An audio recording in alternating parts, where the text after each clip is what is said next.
Hello friend, मैं नीलेश कुमार आप लोगों का स्वागत करता हूं आपका अपना यूट्यूब चैनल सुपर मैथमेटिक्स पर।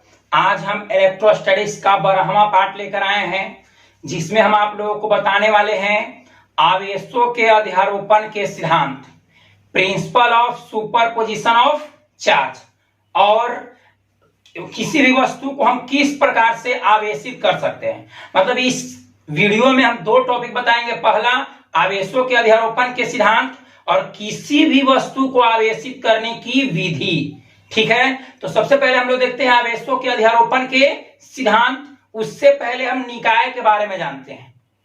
निकाय क्या है? तो ब्रह्मांड की वे वस्तुएं जो अनेक छोटे छोटे कणों से मिलकर बना होता है, उसे हम लोग निकाय कहते हैं, जिसे इंग्लिश में सिस्टम कहा जाता है। और वह निकाय जिसमें अनेक आवेश उपस्थित हों, अर्थात अनेक आवेश युक्त निकाय को बहुल्य आवेश युक्त निकाय कहा जाता है। ठीक है, तो आशा करते हैं कि आप लोगों को निकाय समझ में आया होगा। ये मार्कर भी एक प्रकार का निकाय है, क्योंकि अनेक छोटे छोटे कणों से मिलकर बना है। तो ब्रह्मांड की वे वस्तुएं जो अनेक छोटे छोटे कणों से मिलकर बने होते हैं, उसे निकाय कहते हैं। ठीक है, अब हम लोग समझते हैं अध्यारोपण के सिद्धांत। तो अध्यारोपण का सिद्धांत कहता है कि बहुल्य आवेशों के किसी निकाय के किसी एक आवेश पर, मतलब कोई निकाय है जिसमें अनेक आवेश हैं, तो किसी एक आवेश पर अन्य आवेशों द्वारा लगाए गए विद्युतीय बल का सदिश योगफल उस एक आवेश पर लगाए गए नेट फोर्स ज्ञात होता है। ठीक है, यानी कहने का मतलब है कि बहुल्य आवेशों के किसी निकाय के किसी एक आवेश पर लगाए गए विद्युतीय बल का परिमाप उस निकाय में स्थित अन्य आवेशों द्वारा लगाए गए विद्युतीय बल के सदिश योगफल के बराबर होता है। ठीक है, समझते हैं। इस तरह से कहता है कि बहुल्य आवेशों के किसी निकाय में किसी एक आवेश पर लगाया गया विद्युतीय बल, एक आवेश पर लगाया गया विद्युतीय बल का परिमाप उस निकाय में स्थित अन्य आवेशों द्वारा लगाए गए कुल विद्युतीय बल के सदिश योगफल के बराबर होता है। मतलब एक आवेश पर जो कुल बल होगा वह अन्य आवेशों द्वारा लगाए गए विद्युतीय बल के सदिश योगफल के बराबर होता है। यानी कि इस सिंपल मतलब साधारण भाषा में इस तरह समझ सकते हैं। मान लिए कि यह कोई निकाय है जिसमें Q1 है, Q2 है, Q3 है, Q4 है, Q5 है, डॉट डॉट डॉट n। मतलब इस निकाय में n आवेश है जो एक समान है, मतलब सजातीय आवेश है। ठीक है, और एक मध्य में कोई आवेश Q है। इस पर जितना भी है, इस आवेश पर, Q आवेश पर अन्य सभी आवेश बल लगाएंगे। ठीक है, तो मान लिया कि जो Q1 है वह F1 बल लगाया, Q2 F2 बल लगाया, Q3 F3 बल लगाएगा, और Q4 F4 बल लगाया, Q5 F5 बल लगाया, और Qn है वह Fn बल लगाया। तो आवेशों के अध्यारोपण का सिद्धांत कहता है कि इस Q आवेश पर लगाया गया विद्युतीय बल का परिमाप अन्य आवेशों द्वारा लगाए गए विद्युतीय बल के परिमाप के सदिश योगफल के बराबर होता है। ठीक है, यानी कहने का मतलब है कि इस Q आवेश पर लगाया गया बल अगर F हो, तो वेक्टर F बराबर F1 vector plus F2 vector plus F3 vector dot dot dot dot Fn vector होगा। मतलब किसी एक आवेश पर लगाया गया विद्युतीय बल का परिमाप उस निकाय में स्थित अन्य आवेशों द्वारा लगाए गए विद्युतीय बल का वेक्टर सम अगर निकाले तो Q आवेश पर नेट फोर्स निकल जाता है। ठीक है, इसे हम लोग इस तरह से भी समझ सकते हैं, जैसे कि मान लिया जाए एन आवेश युक्त कोई निकाय है, मतलब कोई निकाय है जिसमें एन आवेश है, Q1 है, Q2 है, Q3 है, Q4 है, डॉट Qn है। ठीक है, अब इस निकाय में Q1 आवेश से Q2, Q3, Q4 ये सब कुछ निश्चित दूरी पर स्थित है। तो सबसे पहले उस दूरी को हम ज्ञात कर लेते हैं। ठीक है, तो Q2 से Q1 आवेश के बीच की दूरी को हम कोई डिस्प्लेसमेंट वेक्टर R21 से रिप्रेजेंट कर दिए। इसी प्रकार Q3 से Q1 चार्ज के बीच की दूरी को कोई डिस्प्लेसमेंट वेक्टर R31 वेक्टर से रिप्रेजेंट कर दिए। Q4 से Q1 के बीच की दूरी को हम क्या करेंगे, डिस्प्लेसमेंट वेक्टर R41। ठीक है, यहां पर Qn से Q1 के बीच की दूरी को डिस्प्लेसमेंट वेक्टर Rn1। ठीक है, अब जो कुछ दूरी पर स्थित है तो ये दोनों सजातीय आवेश हैं। ये कौन आवेश हैं, सजातीय। और हम जानते हैं कि सजातीय आवेश एक दूसरे को क्या करते हैं, प्रतिकर्षित करते हैं। मतलब एक Q1 और Q2 के बीच की जो दूरी है, इससे मतलब ये दोनों को मिलाने वाली रेखा के अनुदिश ही कोई प्रतिकर्षण बल लगेगा। मतलब Q2 Q1 पर बल लगाएगा। ध्यान से समझिएगा, यहां पर ये जो Q1 पर ये सब अन्य आवेश द्वारा बल लगाया जा रहा है, तो Q1 पर जो लगाया गया कुल बल होगा अन्य आवेशों द्वारा लगाए गए विद्युतीय बल का क्या होगा, वेक्टर सम होगा, सदिशीय योगफल होगा। ठीक है, तो यहां पर हम सबसे पहले हम बल निकाल लेते हैं, कितना बल लगाएगा। तो Q2 द्वारा Q1 पर लगाया गया बल इसी डायरेक्शन में, जो डिस्प्लेसमेंट वेक्टर R21 जिस डायरेक्शन में उसी डायरेक्शन में रिपल्सन फोर्स भी लगेगा, मतलब प्रतिकर्षण बल लगेगा। क्यों पर प्रतिकर्षण लगेगा, क्योंकि हम मान लिए हैं कि इस निकाय में जो भी आवेश है वह लाइक चार्जेज है, सजातीय आवेश है। तो ये Q2 Q1 को इस डायरेक्शन में रिपेल करेगा। तो Q2 द्वारा Q1 पर लगाया गया बल मान लिए कि F12 वेक्टर है। मतलब Q1 पर Q2 द्वारा लगाया गया बल F12 वेक्टर। ठीक उसी प्रकार Q3 भी इस पर बल लगाएगा इसी डायरेक्शन में। ठीक है, तो Q3 द्वारा Q1 पर लगाया गया बल F13 वेक्टर से रिप्रेजेंट किए हैं। अब Q4 द्वारा Q1 पर लगाया गया बल F14 वेक्टर। ठीक है, अब Qn भी Q1 पर बल लगाएगा, Q1 भी Q1 पर बल मतलब Qn द्वारा भी Q1 पर बल लगेगा। मतलब ये Q1 चार्ज है, इस पर सब बल लगाएगा। ठीक है, तो Qn द्वारा लगाया गया बल का हो जाएगा वेक्टर, मतलब F1n वेक्टर। F1n का मतलब हुआ Q1 पर Qn द्वारा लगाया गया बल। पिछले वीडियो में हम बताए थे F12 वेक्टर का मतलब पहले आवेश पर दूसरे आवेश द्वारा लगाया गया बल, अर्थात Q1 चार्ज पर Q2 द्वारा लगाया गया बल को F12 वेक्टर से रिप्रेजेंट करते हैं। और यही रह गया F21 वेक्टर। इसका मतलब हुआ Q2 आवेश पर Q1 आवेश द्वारा लगाया गया बल।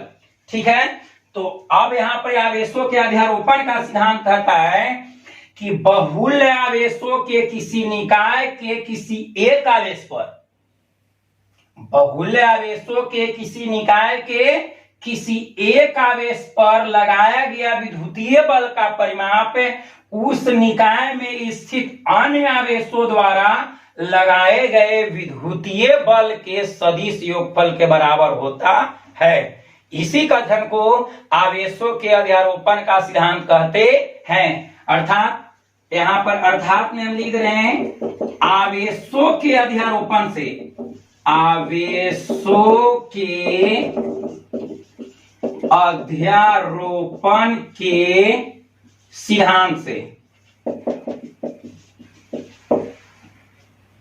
आवेशों के अध्यारोपण के सिद्धांत से। आवेशों के अध्यारोपण का सिद्धांत कहता है कि Q1 चार्ज पर जो कुल लगाया गया बल है अन्य आवेशों द्वारा लगाए गए विद्युतीय बल का वेक्टर सम होगा। अर्थात कहने का मतलब है कि मान लिए कि Q1 चार्ज पर लगाया गया कुल बल वेक्टर एफ है, एफ वेक्टर है, ठीक है।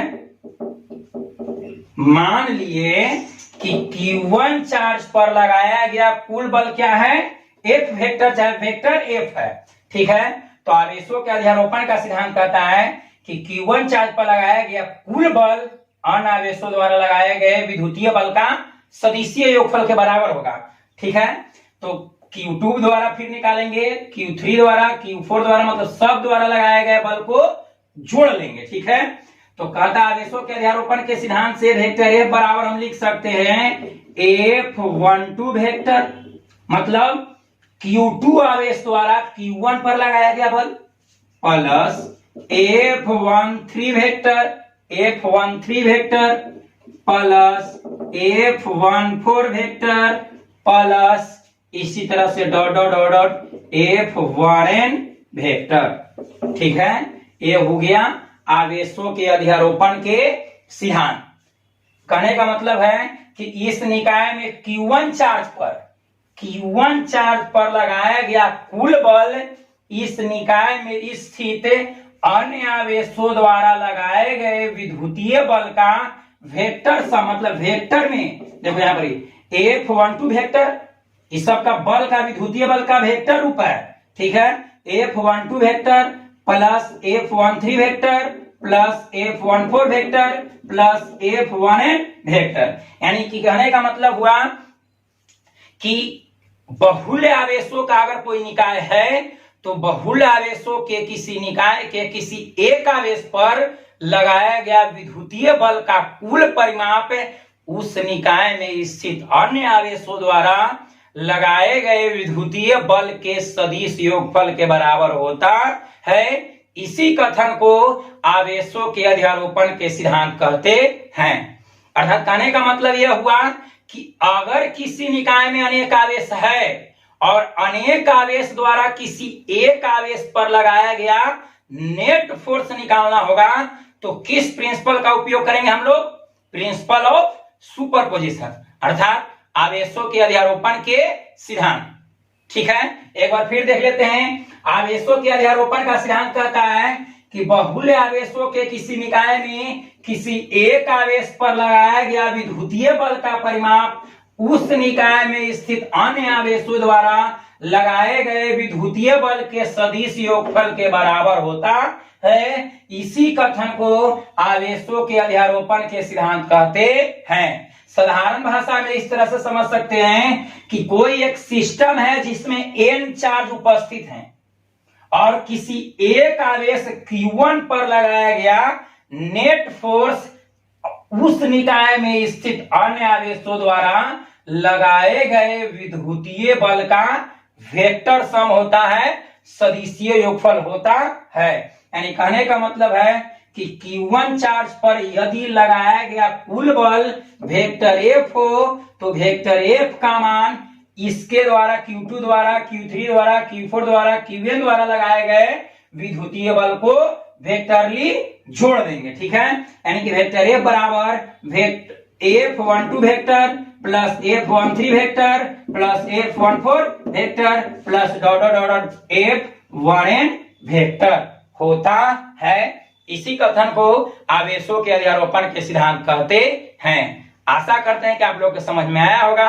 आप लोग इसको नोट कीजिए, उसके बाद हम बताते हैं कि किसी भी वस्तु को किस प्रकार से हम चार्ज कर सकते हैं, अर्थात मेथड ऑफ चार्जिंग एनीथिंग, मतलब किसी वस्तु को किस प्रकार से आवेशित किया जा सकता है, उसकी कौन कौन सी विधियां हैं, ठीक है।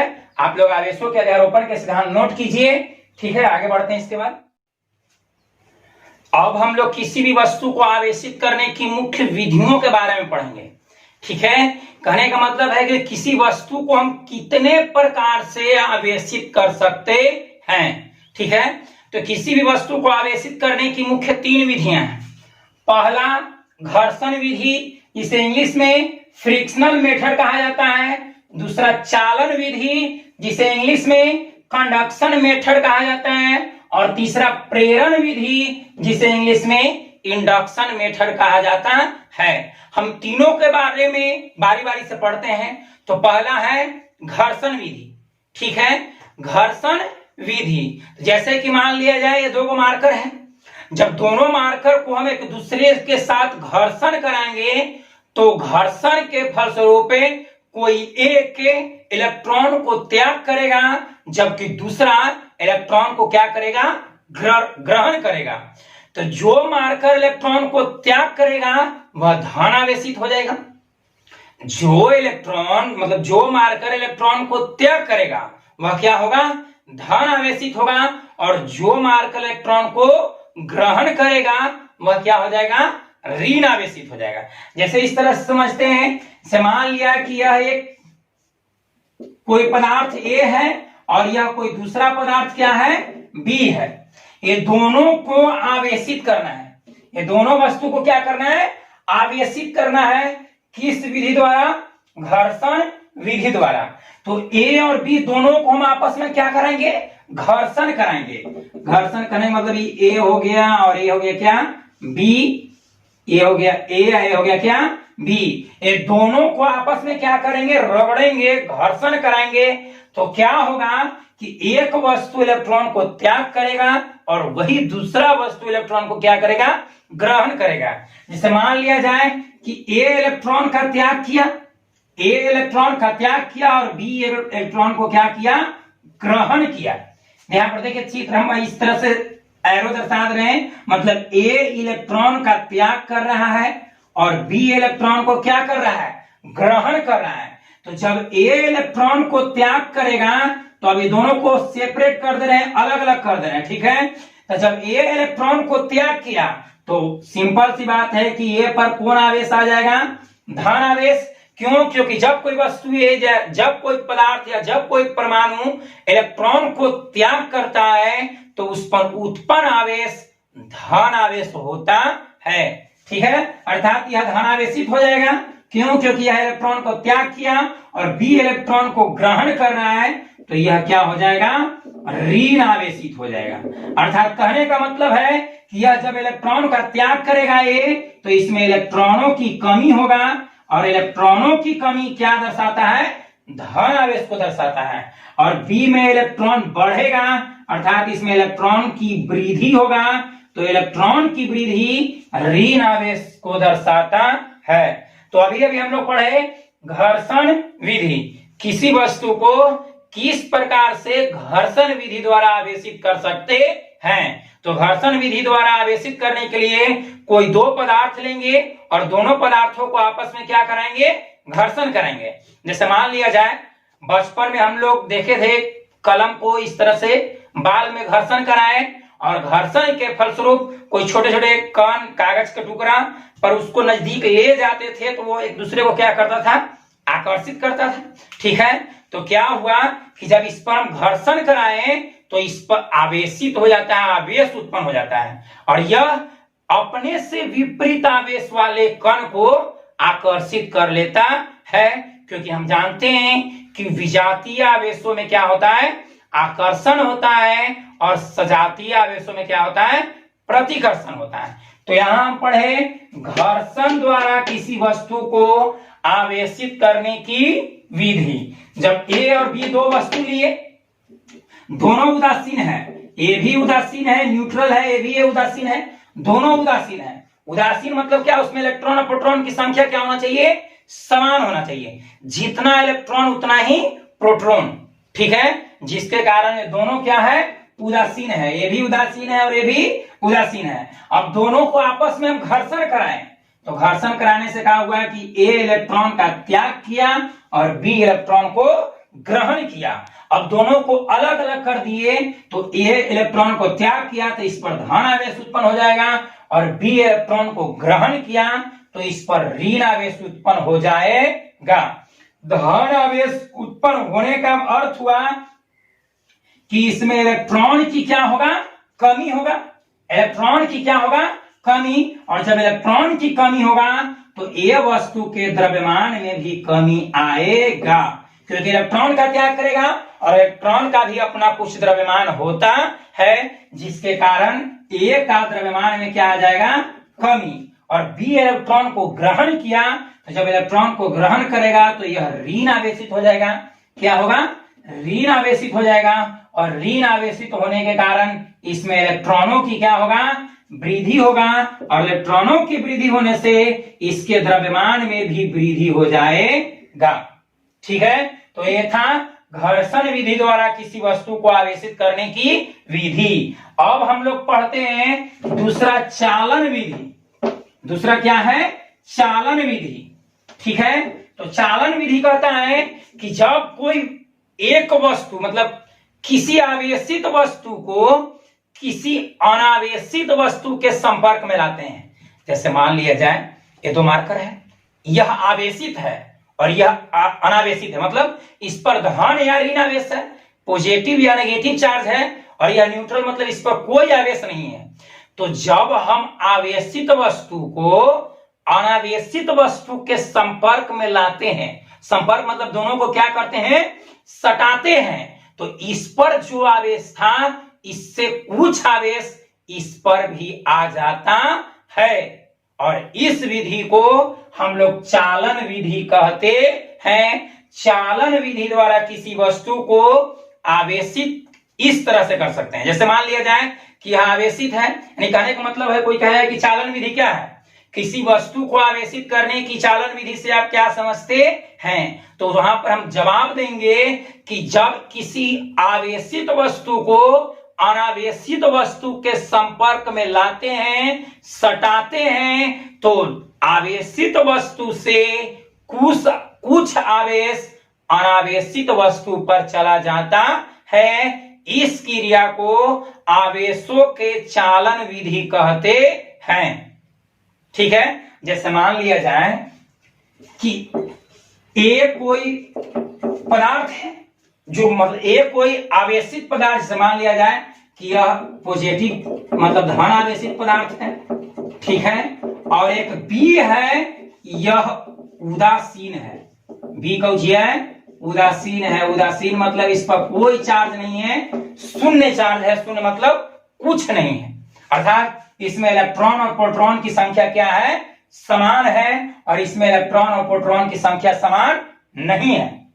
ठीक है, तो अब हम इसको चालन विधि द्वारा क्या करते हैं, बी जो वस्तु है इसको हम क्या करते हैं, आवेशित करते हैं। तो क्या करेंगे, चालन विधि कहता है कि दोनों के संपर्क में लान दो। संपर्क में लाने का मतलब क्या, दोनों को एक दूसरे से सटा देना है। ठीक है, तो ये वस्तु आवेशित है, यह कौन आवेशित है, धन आवेशित है, धन आवेशित है। ठीक है, और बी क्या है, उदासीन है। इसको चालन विधि द्वारा हम आवेशित कर रहे हैं, तो ए वस्तु को बी में सटा देंगे। ठीक है, तो यहां पर हम बना दिए ए हो गया, और ये एक दूसरे सटा दिए इसको। ठीक है, ए सटा दिए, तो ये हो गया क्या, बी। ए हो गया ए, और ये हो गया क्या, बी हो गया। ठीक है, तो ए क्या है, प्लस धन आवेशित है, ये क्या है, धन आवेशित है। तो जब धन आवेशित है तो ए को अगर हम बी के संपर्क में लाएंगे, मतलब किसी आवेशित वस्तु को अनावेशित वस्तु के संपर्क में लाएंगे, तो आवेशित वस्तु का कुछ चार्ज अनावेशित वस्तु पर चला जाता है। तो ए का कुछ चार्ज बी पर आ जाएगा। किस पर आ जाएगा, बी पर आ जाएगा, और दोनों को अलग अलग कर देंगे। ए हो गया ए, और ये हो गया क्या, बी। तो ए भी धनावेशित ही रहेगा और बी भी धनावेशित हो जाता है। तो ये क्या हुआ, आवेशों के चालन विधि, मतलब किसी वस्तु को आवेशित करने की चालन विधि, कंडक्शन मेथड। अगर हमको बी को ऋण आवेशित करना होगा तो कोई ऋण आवेशित वस्तु लेंगे। जैसे मान लिए कि ये हो गया P और ये हो गया क्या, Q। ये है माइनस में, ये है माइनस मतलब ऋण आवेशित है, ये क्या है, ऋण आवेशित। और एक Q है उदासीन। उदासीन के मतलब इसमें इलेक्ट्रॉन और प्रोटॉन की संख्या क्या होगा, इक्वल होगा, बराबर होगा। अब ये दोनों को मतलब एक दूसरे से सटा देंगे, मतलब दोनों के संपर्क में लाएंगे। तो जब दोनों के संपर्क में हम लान दे, यहां पर देखिए ये दोनों सट गया, ये हो गया P, ये हो Q, ये माइनस। तो जब एक दूसरे के संपर्क में लाएंगे तो इस पर का नेगेटिव चार्ज Q पर कुछ चला जाएगा। ठीक है, अब हम दोनों को अलग कर दे रहे हैं। तो जब हम दोनों को अलग अलग करेंगे तो ये हो गया P और ये हो गया क्या Q, तो ये भी माइनस में हो जाएगा और ये भी क्या हो जाएगा माइनस में हो गया।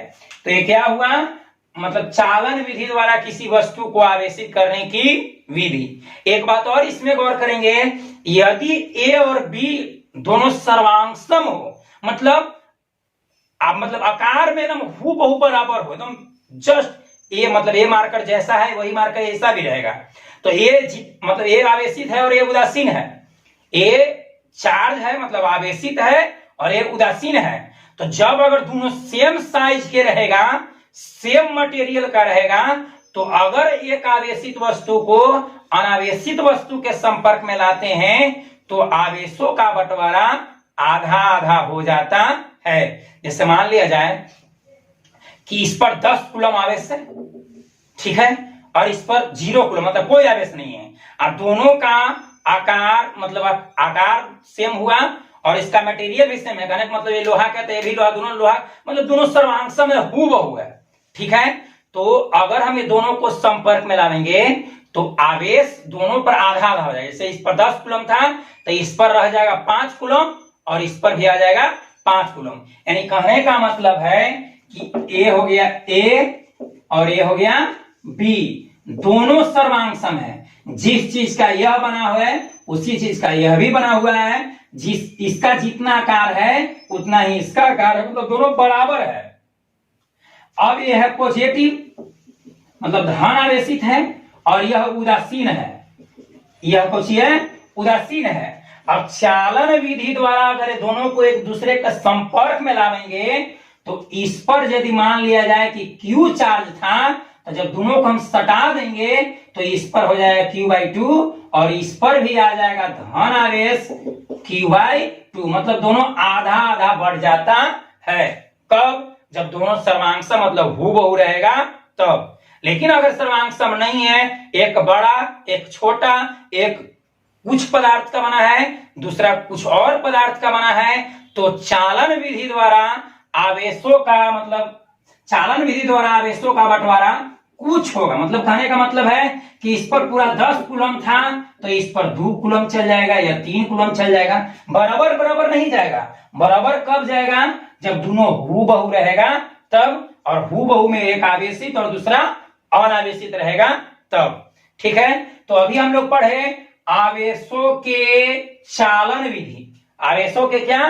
चालन विधि, अर्थात चालन विधि द्वारा किसी वस्तु को किस प्रकार से आवेशित कर सकते हैं। तो ये क्या हुआ कि किसी आवेशित वस्तु को किसी अनावेशित वस्तु के संपर्क में लाते हैं तो आवेशित वस्तु से कुछ आवेश अनावेशित वस्तु पर चला जाता है। इसी कथन को आवेशों के चालन विधि कहते हैं, ठीक है। आशा करते हैं कि आप लोग को समझ में आना होगा। अब हम लोग पढ़ते हैं आवेशों के प्रेरण विधि, मतलब प्रेरण विधि द्वारा, इंडक्शन मेथड द्वारा किसी अनावेशित वस्तु को किस प्रकार से आवेशित करते हैं, ठीक है।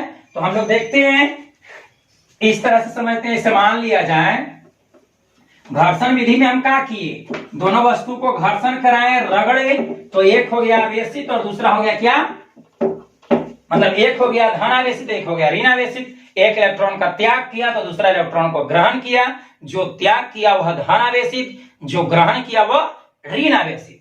और चालन विधि में क्या पढ़े कि एक आवेशित वस्तु को एक अनावेशित वस्तु के संपर्क में लाएं, सटा दिए, तो जब हम सटाएं तो इससे कुछ चार्ज इस पर भी आ जाता है। इस विधि को चालन विधि कहते हैं। अब है प्रेरण विधि, इंडक्शन मेथड। इसमें सटाएंगे नहीं, जैसे ए आवेशित है अनावेशित है, अगर दोनों को सटा दिए तो चालन विधि, एक से मतलब ई चालक पदार्थ से ई चालक पदार्थ पर आ जाएगा, इससे कुछ चार्ज इस पर आ जाएगा। अब इंडक्शन मेथड में ऐसा नहीं है, एक आवेशित वस्तु को अनावेशित वस्तु के निकट ले जाएंगे, सटाएंगे नहीं, निकट ले जाएंगे तो क्या होगा, इससे अपोजिट चार्ज, मतलब यह धन आवेशित है तो यह क्या हो जाएगा, ऋण आवेशित हो जाएगा। अगर यह ऋण आवेशित है तो यह क्या हो जाएगा, धन आवेशित हो जाएगा। इसी कथन को आवेशों का प्रेरण विधि कहा जाता है। मतलब प्रेरण विधि द्वारा किसी वस्तु को आवेशित करने की विधि कहा जाता है। तो इस विधि में क्या होता है कि किसी आवेशित वस्तु को किसी अनावेशित वस्तु के निकट ले जाते हैं तो इस वस्तु के अपोजिट चार्ज इस पर स्वतः उत्पन्न हो जाता है। इस घटना को प्रेरण विधि कहा जाता है। जैसे मान लिया जाए इस तरह से ए हो गया ए और ये हो गया क्या बी, यह है धन आवेशित, यह क्या है धन आवेशित है। तो जब आई हो गया उदासीन, उदासीन मतलब इसमें इलेक्ट्रॉन और प्रोटॉन की संख्या क्या होगा बराबर होगा, यानी कि इलेक्ट्रॉन प्रोटॉन शून्य नहीं, आवेश शून्य होगा, आवेश क्या होगा शून्य होगा, लेकिन इसमें इलेक्ट्रॉन और प्रोटॉन की संख्या क्या होगा इक्वल होगा, बराबर होगा। अब ई बी को हम प्रेरण विधि से चार्ज कर रहे हैं, आवेशित कर रहे हैं, तो क्या करेंगे ए को बी के निकट लाएंगे, ये आवेशित है यह अनावेशित है मतलब उदासीन है, तो इसको इसके निकट लाएंगे तो क्या होगा जब इसको न्यूट्रल ही है, यह क्या है उदासीन है, कुछ है उदासीन है। तो जब हम ए को बी के निकट लाएंगे तो इस पर ध्यान देगा, इस पर क्या है धनावेशित है, इस पर क्या है धनावेशित है। तो जब यह धनावेशित है तो इससे विपरीत मतलब यह प्लस है तो इसके इस तरफ हो जाएगा क्या माइनस, इसके इस तरफ क्या हो जाएगा माइनस, और इसके इस तरफ हो जाएगा क्या प्लस, इसके इस तरफ क्या हो जाएगा प्लस हो जाएगा। ध्यान से फिर से समझिएगा, हम क्या कर रहे हैं किसी अनावेशित वस्तु को उदासीन वस्तु को प्रेरण विधि द्वारा चार्ज कर रहे हैं, आवेशित कर रहे हैं। तो आवेशित करने के लिए क्या करेंगे कि किसी आवेशित वस्तु को अनावेशित वस्तु के संपर्क में लावेंगे, मतलब उसके निकट लावेंगे, निकट संपर्क में सटाएंगे नहीं, उसके निकट लाएंगे। अगर सटा दिए तो हो जाएगा चालन विधि, अगर उसके निकट लाए हैं तो यह कौन विधि हो गया प्रेरण विधि। और प्रेरण विधि से क्या होगा इसके अपोजिट, इस पर है क्या प्लस, तो इसके मतलब निकट जो भुजा है साइड है इधर हो जाएगा माइनस और उस तरफ क्या हो जाएगा प्लस। तो ये हो गया क्या बी हो गया ध्रुवित हो गया, बी कुछ हो गया अभी चार्ज नहीं हुआ है, ये क्या हो गया ध्रुवित हो गया। कब जब आवेशित वस्तु को अनावेशित वस्तु के संपर्क में लाए तो इसके निकट वाले भुजा पर इसके अपोजिट माइनस हो गया और उसके दूर वाला जो भुजा है उस पर क्या हो गया पॉजिटिव हो गया। अब क्या करते हैं कि बी के संपर्क में कोई अन्य वस्तु हम लान दिए, बी के संपर्क में कोई अन्य वस्तु लान दिए, ठीक है।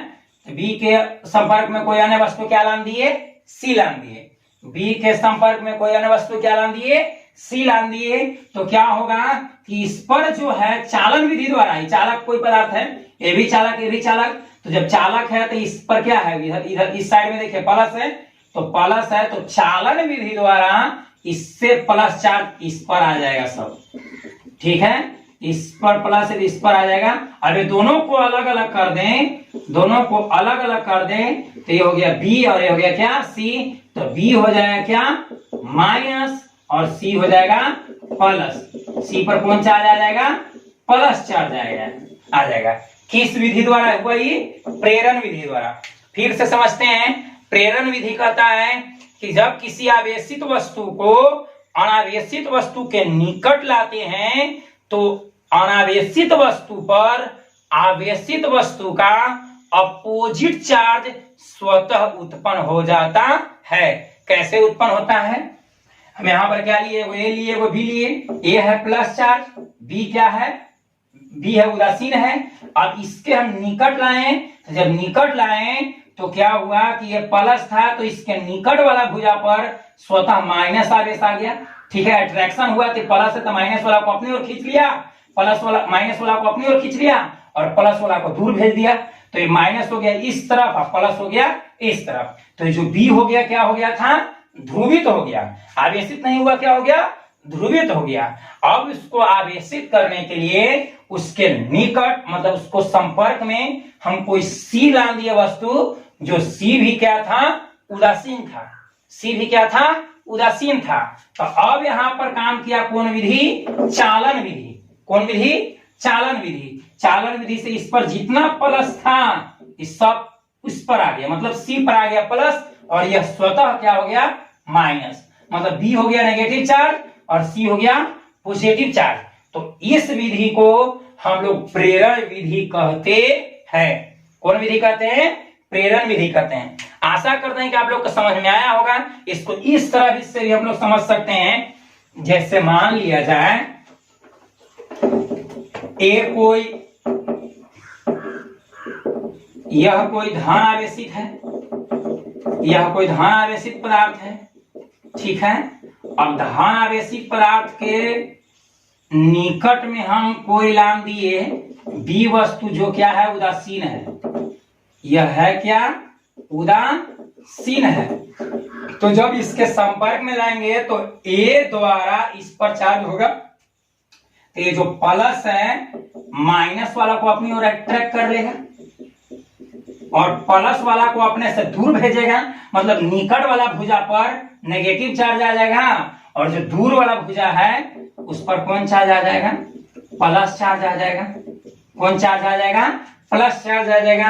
अब इसको हम अर्थेट करते, मतलब भूधृत कर दे रहे हैं, मतलब पृथ्वी के संपर्क में ला दे रहे हैं। तो पृथ्वी एक आवेशों का भंडार है, ऋण आवेशित मतलब इलेक्ट्रॉनों का भंडार है ये पृथ्वी, ठीक है। तो क्या करेगा कि जो पृथ्वी है यह सभी धन आवेश को अपनी ओर आकर्षित कर लेगा और इसको क्या दे देगा, ऋण आवेश देगा। ध्यान से समझिएगा, ए है धन आवेशित और बी था उदासीन। तो हम प्रेरण विधि द्वारा बी को चार्ज कर रहे हैं और इस पर बी पर कौन, ए का अपोजिट चार्ज आ जाएगा। ए पर है प्लस चार्ज तो बी पर आएगा माइनस। अगर ए पर आता माइनस तो बी पर आ जाता प्लस, ठीक है। तो यहां पर क्या करेंगे कि जब इसके निकट लाएं, आवेशित वस्तु के निकट लाएं, तो इस पर हो गया, इधर हो गया माइनस और इधर हो गया प्लस। तो एक साइड में माइनस और एक तरफ क्या हो गया प्लस। इसको हम लोग क्या कहते हैं, ध्रुवित होना। क्या कहते हैं, धन आवेशित और ऋण आवेशित दोनों अलग अलग हो जाए तो इसको हम लोग क्या कहते हैं, ध्रुवित होना। और जब ध्रुवित हो गया तो इसको हम पृथ्वी के संपर्क में ला दिए, अर्थात भूधृत कर दिए। तो भूधृत कर दिए तो पृथ्वी क्या है, आवेशों का भंडार है, ऋण आवेशों का भंडार है पृथ्वी। तो यह क्या करेगा कि धन आवेशित को अपनी ओर आकर्षित कर लेगा, खींच लेगा, और ये जो बी पदार्थ है इसको कैसा आवेश दे देगा, ऋण आवेश दे देगा। अर्थात बी जो है फुल्ली पूर्णतः ऋण आवेशित तो हो जाता है। और यह क्रिया कौन सी विधि कहलाती है, प्रेरण विधि कहलाती है। तो ये किसके द्वारा हुआ, भूधृत करने पर। ये था प्लस तो इसके अपोजिट, ये प्लस था तो इस पर क्या गया माइनस। अगर ये माइनस रहता तो इस पर क्या आ जाता, प्लस चार्ज आ जाता, ठीक है। आशा करते हैं कि आप लोगों को समझ में आया होगा। इस वीडियो में हम अध्यारोपण के सिद्धांत बताएं, ठीक है, और अभी बताएं किसी भी वस्तु को आवेशित करने की विधि। तो किसी भी वस्तु को आवेशित करने की क्या विधि है, तीन विधि है। पहला घर्षण विधि, दूसरा चालन विधि और तीसरा प्रेरण विधि। आशा करते हैं कि सभी विधि आप लोगों को अच्छी तरह से समझ में आया होगा, ठीक है। अगर आप लोग को समझ में आया तो प्लीज इसको लाइक कर दीजिए। अगर इस चैनल को पहली बार आए हैं तो प्लीज इसे सब्सक्राइब कर दीजिए, ताकि कोई भी वीडियो हम अपलोड करें तो उसका तुरंत नोटिफिकेशन आप लोगों के पास पहुंच जाए, ठीक है। आज के लिए इतना ही, मिलते हैं अगले वीडियो।